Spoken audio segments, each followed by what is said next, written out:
Di sebuah malam hujan deras di Jakarta, Budi Santoso berdiri di depan panti asuhan kumuh sambil memegang 5 berkas adopsi untuk bocah-bocah laki-laki yang diusir keluarga mereka hanya karena mereka gay. Tak ada yang menyangka bahwa keputusan seorang pria gay berusia 35 tahun ini akan mengubah hidupnya selamanya dan membuat nama kelima anak itu dikenal oleh seluruh dunia 25 tahun kemudian. Hujan membasahi kemeja putihnya yang sudah lusuh saat petugas panti menyerahkan Dimas, Bima, Cakra, Eko, dan Ajar satu persatu. Dimas yang berusia 10 tahun menatap lantai dengan mata sembab, Bima yang 9 tahun memeluk tas kecilnya erat-erat, sementara Cakra yang 12 tahun mencoba tersenyum meski bibirnya gemetar. Eko dan Ajar, keduanya 8 tahun, saling berpegangan tangan seolah takut dunia akan merenggut mereka lagi. Budi menarik napas dalam-dalam. Ia tahu masyarakat Indonesia akan menolaknya. Ia sendiri pernah diusir orang tua karena mencintai sesama pria. Tapi melihat mata-mata kecil itu, ia tak bisa mundur. Keesokan harinya, berita menyebar cepat di lingkungan Tanah Abang. Pria gay adopsi 5 anak gay, teriak tetangga dari pagar rumah. Ibu Budi menelepon dari kampung di Jawa Tengah, suaranya penuh amarah. "Kamu sudah gila, Budi. Kamu mau bawa malu keluarga sampai mati." Budi menutup telepon dengan tangan gemetar. Malam itu ia duduk di ruang tamu kecil apartemennya yang baru disewa, dikelilingi 5 bocah yang belum terbiasa memanggilnya ayah. Dimas bertanya pelan, "Ayah, apa kami boleh tinggal di sini selamanya?" Budi mengangguk, air mata jatuh tanpa suara. Hari-hari pertama penuh kekacauan. Bima menangis setiap kali mendengar An karena takut Tuhan membencinya. Cakra menolak makan karena teman sekolah lama pernah memukulinya. Eko dan Ajar sering terbangun malam karena mimpi buruk. Budi bekerja sebagai guru seni di sekolah swasta, gajinya pas-pasan. Ia harus membagi waktu antara mengajar dan mengurus rumah. Setiap pagi ia menyiapkan sarapan sederhana, nasi goreng dan telur. "Kita adalah keluarga sekarang," katanya setiap hari. Tapi di luar rumah, dunia tak ramah. Tetangga menutup pintu saat Budi lewat. Guru-guru di sekolah baru anak-anak mulai bertanya-tanya. Suatu sore, saat Budi pulang mengajar, ia menemukan Cakra duduk di tangga apartemen sambil memeluk lutut. "Ayah, aku takut aku akan seperti ayah, ditolak semua orang." Budi duduk di sampingnya, memeluk bahu anak itu. "Kamu tidak perlu takut. Kita akan hadapi bersama." Malam itu Budi menceritakan kisahnya sendiri, bagaimana ia jatuh cinta pertama kali di SMA dengan teman sekelas bernama Rian, bagaimana orang tuanya mengusirnya, dan bagaimana ia belajar hidup sendirian. Kelima bocah mendengarkan dengan mata lebar. Untuk pertama kalinya, mereka merasa tidak sendirian. Bulan-bulan berikutnya, Budi mulai mengajari mereka menghargai diri sendiri. Ia membawa Dimas ke kelas tari tradisional, meski tetangga menggosipkan laki-laki menari seperti perempuan. Bima ia datarkan ke klub sepak bola anak-anak, meski pelatih sempat ragu. Cakra diberi buku-buku tentang hak asasi manusia. Eko dan Ajar belajar melukis bersama ayahnya. Tapi tekanan semakin berat. Saudara Budi datang ke Jakarta hanya untuk memaksa ia menyerahkan anak-anak ke panti lain. "Kamu tidak bisa jadi ayah. Kamu sendiri berdosa," teriak kakaknya. Budi berdiri tegak di depan pintu. "Mereka anakku sekarang. Pergi." Malam itu, setelah kakaknya pergi, Budi menangis sendirian di kamar mandi. Tapi saat ia keluar, 5 bocah kecil sudah menunggu di depan pintu dengan pelukan hangat. "Kami sayang ayah," kata Ajar pelan. Budi tersenyum di antara air mata. Ia tahu perjalanan ini baru dimulai, tapi untuk pertama kalinya dalam hidupnya, ia merasa lengkap. 5 tahun berlalu begitu cepat. Apartemen kecil di Tanah Abang kini terasa lebih hidup. Dimas yang sudah 15 tahun menjadi penari berbakat di sanggar lokal. Ia sering pulang dengan memar di kaki karena latihan keras, tapi matanya selalu berbinar saat menceritakan tarian baru. Bima, 14 tahun, kini jadi kapten tim sepak bola sekolah meski teman-temannya kadang meledek kamu terlalu lembut untuk laki-laki. Cakra, 17 tahun, sudah mulai aktif di klub debat sekolah dan sering membawa pulang artikel tentang hak di Indonesia. Eko dan Ajar, sekarang 13 tahun, menjadi sahabat karib yang selalu melindungi satu sama lain.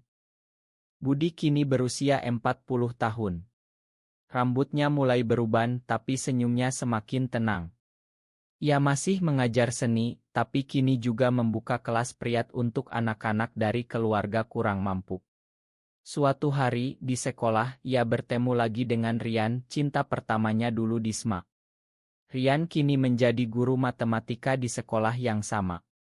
Mereka bertemu di ruang guru dan waktu seolah berhenti. Kamu masih sama, kata Rian pelan. Budi tersenyum. Kamu juga. Malam itu mereka makan malam bersama kelima anak. Rian langsung disambut hangat.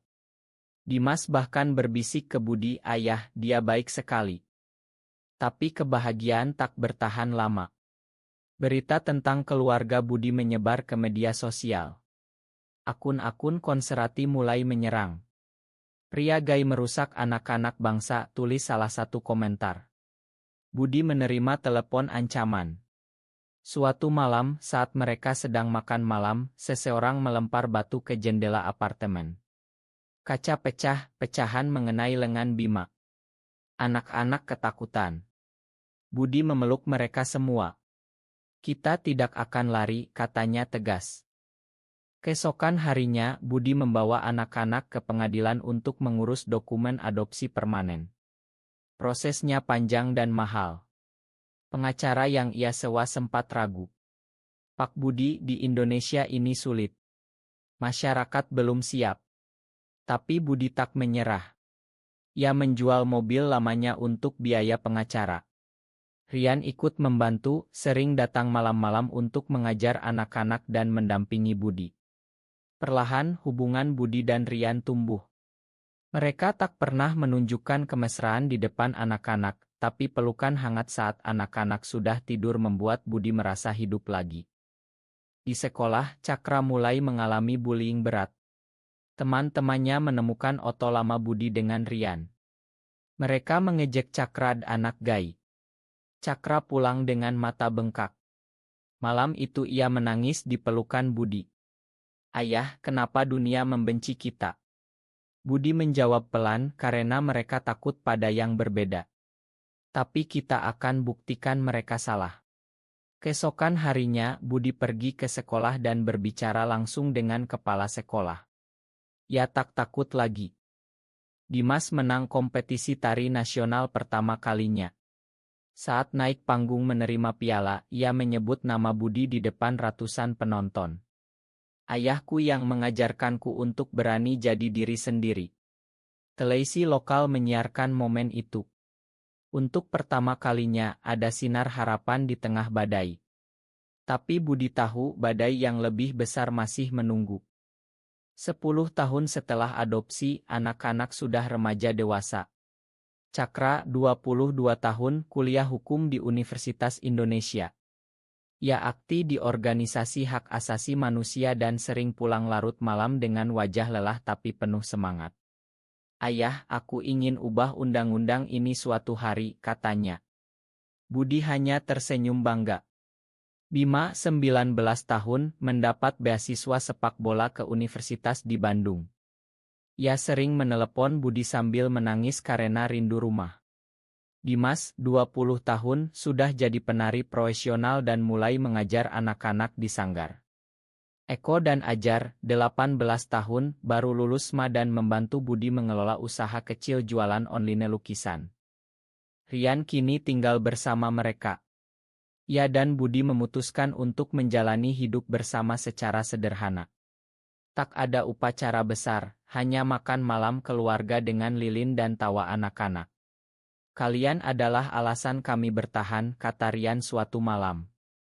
Tapi tekanan sosial semakin kuat. Media mulai memberitakan keluarga gay terbesar di Jakarta. Demonstrasi kecil terjadi di depan apartemen mereka. Budi harus memasang kawat berduri di pagar. Suatu hari, orang tua Budi akhirnya datang ke Jakarta setelah bertahun-tahun tak bicara. Ibu Budi menangis melihat 5 anak yang sudah besar. "Makan ibu, nak," katanya pelan. Budi memeluk ibunya lama sekali. Itu adalah pengampunan yang ia tunggu seumur hidup. Tapi ayahnya masih kaku. "Kamu masih salah, Budi." Budi hanya mengangguk. "Aku bahagia, Pak. Itu cukup." Di tengah itu semua, Eko mulai mengalami krisis berat. Ia sering diam dan menutup diri. Budi menemukannya menangis di kamar mandi. "Ayah, aku takut aku tak pernah bisa dicintai seperti ayah dan Pak Rian." Budi duduk di lantai bersamanya sepanjang malam. "Kamu akan dicintai, nak. Karena kamu berharga apa adanya." Perlahan Eko mulai terbuka. Ia mulai menulis puisi dan membacanya di acara sekolah. Ajar mendapat tawaran kerja di perusahaan desain Grace. Ia menolak karena ingin tetap membantu ayahnya. "Aku tak mau pergi jauh, ayah. Kita keluarga." Budi menangis haru. Malam itu seluruh keluarga duduk melingkar di ruang tamu berbagi cerita. Dimas bercerita tentang cinta pertamanya yang gagal karena pasangannya takut keluar. Bima bercerita tentang pelatih yang hampir memecatnya karena terlalu lembut. Mereka tertawa dan menangis bersama. Budi menyadari keluarga ini bukan hanya tentang darah, tapi tentang pilihan untuk saling melindungi. 15 tahun setelah adopsi, dunia mulai berubah. Cakra lulus cum laude dan langsung bekerja di Lembaga Hak Asasi Manusia Internasional. Ia sering bepergian ke luar negeri, tapi selalu pulang membawa cerita tentang perjuangan komunitas gay di negara lain. Bima menjadi pemain sepak bola profesional di Liga Indonesia dan mulai membuka sekolah sepak bola gratis untuk anak-anak dari keluarga miskin. Dimas diundang tampil di Estial Tari Internasional di Bali. Eko menerbitkan buku puisi pertamanya yang langsung laris. Ajar membuka studio desain sendiri dan mulai mengajar anak-anak yatim piatu melukis. Budi kini 50 tahun. Usaha kecilnya berkembang menjadi galeri seni kecil di Jakarta Selatan. Rian masih mengajar, tapi kini mereka punya rumah kecil di pinggiran kota dengan halaman luas. Suatu malam, saat keluarga berkumpul untuk ulang tahun Budi yang ke-50, Cakra berdiri dan berkata, "Ayah, terima kasih sudah memilih kami saat tak ada orang lain yang mau." Ruangan hening sejenak, lalu semua memeluk Budi. Tapi ujian terberat datang. Sebuah undang-undang baru diusulkan di yang semakin membatasi hak LGBTI. Cakra menjadi salah satu aktivis terdepan yang demonstrasi di depan gedung Per. Berita nasional menayangkan wajahnya. Keluarga besar Budi di kampung kembali marah. "Kamu bikin malu nama keluarga," teriak kakaknya lewat telepon. Budi harus memilih, diam atau mendukung anaknya. Ia memilih mendukung. Ia ikut demonstrasi bersama Cakra. Oto mereka berdua di berita membuat Budi kehilangan beberapa murid galerinya. Tapi ia tak peduli. Di tengah krisis itu, Rian jatuh sakit. Dokter bilang stres berat. Budi merawatnya siang malam. Anak-anak bergantian menjaga. Dimas membatalkan pentas besarnya untuk pulang. Bima pulang dari Bandung meski ada pertandingan penting. Saat Rian sadar di rumah sakit, ia memegang tangan Budi dan berkata, "Kamu sudah memberi aku keluarga terindah." Budi menangis. Itu adalah saat ia menyadari, cinta mereka bukan hanya tentang 2 orang, tapi tentang seluruh rumah ini. Setelah Rian sembuh, keluarga memutuskan liburan ke Bali. Di pantai Kuta, saat matahari terbenam, Budi dan Rian berjalan bergandengan tangan sementara anak-anak bermain di pasir. Untuk pertama kalinya dalam 20 tahun, mereka merasa bebas. 20 tahun setelah adopsi, dunia mulai memperhatikan. Cakra diundang berbicara di pub tentang hak LGBT di negara berkembang. Ideo pidatonya viral di seluruh dunia. Bima membawa tim sepak bolanya menang juara liga dan membuat pernyataan publik bahwa ia mendukung ayahnya. Dimas menjadi koreografer terkenal dan pentas di Eropa. Eko bukunya diterjemahkan ke bahasa Inggris. Ajar studio desainnya bekerja sama dengan brand internasional. Budi kini 55 tahun. Rambutnya hampir putih seluruhnya. Ia masih membuka galeri, tapi kini lebih banyak waktu untuk istirahat. Rian pensiun mengajar dan mereka sering duduk di teras rumah sambil minum teh sambil mengenang masa lalu. Suatu hari, seorang jurnalis asing datang mewawancarai keluarga ini. "Bagaimana Bapak bertahan selama ini?" tanya jurnalis itu. Budi tersenyum. "Karena aku memilih cinta, bukan ketakutan. Tapi ada satu rahasia yang belum terungkap. Ajar selama ini menyimpan surat dari ibu kandungnya yang meninggal karena sakit. Surat itu meminta maaf karena pernah mengusirnya." Ajar menunjukkan surat itu kepada Budi suatu malam. Mereka menangis bersama. "Ayah, kamu lebih dari ayah kandung bagiku." Budi memeluknya erat. Krisis terakhir datang saat Dimas mengalami kecelakaan panggung saat pentas di Jakarta. Ia patah kaki dan dokter bilang mungkin tak bisa menari lagi. Dimas jatuh dalam depresi berat. Ia menutup diri di kamar selama berminggu-minggu. Budi, Rian, dan saudara-saudaranya bergantian menemani. Bima datang dari Bandung membawa bola sepak lama mereka. "Ingat dulu ayah ajari kita bahwa kita tak pernah menyerah," kata Bima. Perlahan Dimas bangkit. Ia mulai mengajar tari dari kursi roda, lalu berjalan lagi. 6 bulan kemudian ia pentas kembali dengan kursi roda di panggung internasional. Penonton berdiri memberikan aplause. Malam itu di rumah, Dimas memeluk Budi. "Ayah, kamu ajari aku cara bangkit." Budi hanya tersenyum. Ia tahu inilah buah dari semua pengorbanan. 25 tahun setelah malam hujan itu, Budi kini berusia 60 tahun. Galeri kecilnya kini menjadi pusat seni pertama di Jakarta yang mendapat penghargaan dari pemerintah. Cakra menjadi pengacara hak asasi manusia terkenal. Bima melatih ratusan anak muda. Dimas membuka sanggar tari untuk anak-anak LGBT. Eko menjadi penulis bestseller. Ajar studio desainnya mendanai banyak program sosial. Suatu malam, seluruh keluarga berkumpul di rumah lama mereka. Mereka duduk melingkar seperti dulu. Budi dan Rian memegang tangan. "Kalian semua sudah bersinar," kata Budi pelan. Air mata mengalir di wajah semua orang. Cakra mengangkat gelas. "Untuk ayah yang memilih kami saat dunia menolak." Dunia memang menyaksikan. Berita tentang keluarga ini tayang di CNBC dan media Indonesia.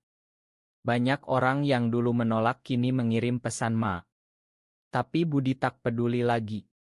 Ia sudah punya segalanya. Saat bulan purnama menyinari halaman rumah, Budi berdiri di teras bersama Rian.